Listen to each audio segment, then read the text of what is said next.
Chuck Schumer claimed he agreed to fund border wall to prevent shutdown. Then the truth is exposed. Just minutes after the shutdown began, Chuck Schumer took to the Senate floor to try and explain himself.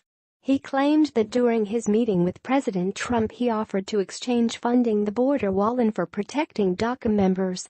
Schumer said that Trump refused this offer.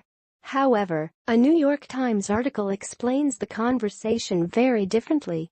During the meeting, in exchange for strong DACA protections, I reluctantly put the border wall on the table for the discussion. Even that was not enough to entice the president to finish the deal, said Schumer. However, notice how the New York Times described it.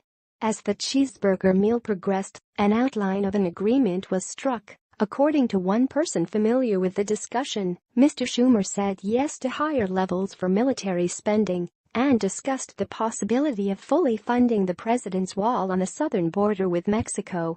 In exchange, the president agreed to support legalizing young immigrants who were brought to the United States as children, writes the New York Times.